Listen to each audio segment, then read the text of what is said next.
Menindaklanjuti gangguan layanan pada BSI, KPPN Banda Aceh mengeluarkan edaran terkait penghentian sementara penggunaan Bank Operasional Bank Syariah Indonesia. KPPN Banda Aceh telah melakukan beberapa tindakan mitigasi sebagai pencegahan dampak yang lebih luas terkait keamanan terhadap sistem informasi Kementerian Keuangan.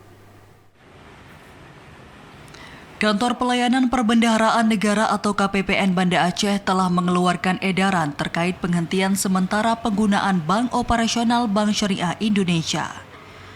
Hal ini merupakan tindak lanjut akibat gangguan layanan yang terjadi pada Bank Syariah Indonesia sejak Senin lalu. Meskipun Bank Syariah Indonesia telah mengatakan bahwa layanan perbankan BSI telah normal secara bertahap, namun pihak KPPN Banda Aceh melalui edarannya telah melakukan beberapa tindakan mitigasi berupa pemutusan sementara koneksi antara BSI dengan sistem yang ada di Kementerian Keuangan termasuk interkoneksi dengan SPAN. Hal ini dilakukan sebagai pencegahan dampak yang lebih luas terkait keamanan terhadap sistem informasi Kementerian Keuangan.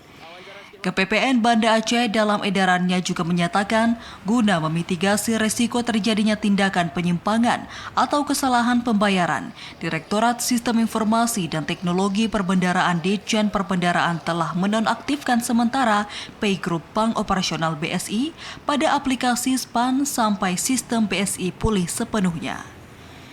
Tim Liputan TVRI Aceh melaporkan.